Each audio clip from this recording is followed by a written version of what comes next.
حضرت امام حسین رضی اللہ تعالیٰ عنہ کی ولادت باسعادت شعبان المعظم کی 5 تاریخ سن 4 ہجری مدینہ منورہ میں نواسہ رسول صلی اللہ علیہ وآلہ وسلم، جگر گوشہ رسول اللہ صلی اللہ علیہ وآلہ وسلم، سیدہ فاطمہ الزہرا فاطمہ بطول رضی اللہ تعالیٰ عنہ کی گود میں ایک ایسی ہستی آئیں جو صبر و استقلال، عزیمت اور شجاعت، ہمت اور جوان مردی سے بھرپور، جنہیں دنیا نواسہ رسول صلی اللہ علیہ وآلہ وسلم حضرت امام حسین رضی اللہ تعالیٰ عنہ کے مبارک نام سے یاد کرتی ہے۔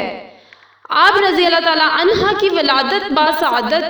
کے بعد جب آپ کو اپنے نانا رسول صلی اللہ علیہ وآلہ وسلم کے خدمت اقدس میں پیش کیا گیا تو آپ صلی اللہ علیہ وآلہ وسلم بہت مسرور ہوئے، بے پناہ محبت کا اظہار کیا، اپنے دہن مبارک سے کھجور چبا کر آپ کے دہن مبارک میں ڈالی اور برکت کے لیے اپنے لعاب دہن کو نواسہ کے منہ میں ڈالا، جس طرح نواسہ رسول صلی اللہ علیہ وآلہ وسلم کی شہادت کی پیشن گوئی ذخیرہ حدیث میں ملتی ہے، اسی طرح آپ رضی اللہ تعالیٰ عنہ کی ولادت باسعادت کی بشارت بھی ملتی ہے۔ فرمایا گیا حضرت سید احسان رضی اللہ تعالیٰ عنہ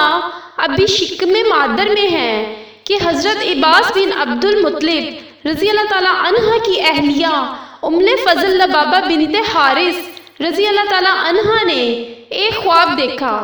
کہ کسی نے رسول اللہ صلی اللہ علیہ وآلہ وسلم کے جسم مبارک کا ایک ٹکڑا کاٹ کر ان کی گود میں رکھا۔ انہوں نے حضور صلی اللہ علیہ وآلہ وسلم کی خدمت میں حاضر ہو کر عرض کیا، یا رسول اللہ صلی اللہ علیہ وآلہ وسلم، میں نے ایک عجیب و غریب خواب دیکھا ہے جو ناقابل بیان ہے۔ آپ صلی اللہ علیہ وآلہ وسلم نے فرمایا، بیان کرو کہ آپ نے کیا خواب دیکھا ہے؟ تو رسول کریم صلی اللہ علیہ وآلہ وسلم کے پر اصرار پر انہوں نے خواب بیان کیا۔ خواب سن کر آپ صلی اللہ علیہ وسلم نے فرمایا، یہ تو اچھا خواب ہے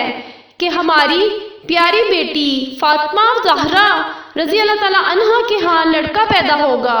اور آپ اسے گود میں لیں گی۔ کچھ دنوں کے بعد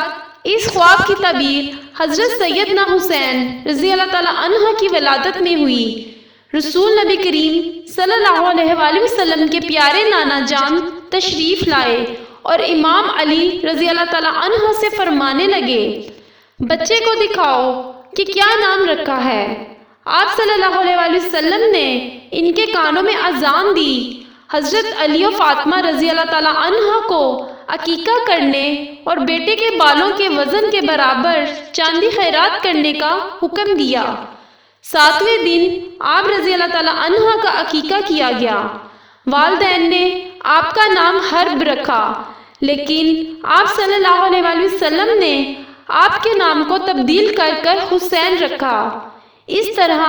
آپ حضرت امام حسین کی ولادت ہوئی اور آپ کا نام رسول پاک صلی اللہ علیہ وآلہ وسلم نے حسین رکھا، جسے دنیا آج بھی امام حسین سے یاد کرتی ہے۔ اگر آپ کو میری ویڈیو اچھی لگی ہے تو اس کو شیئر کریں اور میرے چینل کو سبسکرائب کریں تاکہ میری ہر نئی ویڈیو آپ تک بآسانی پہنچ سکے۔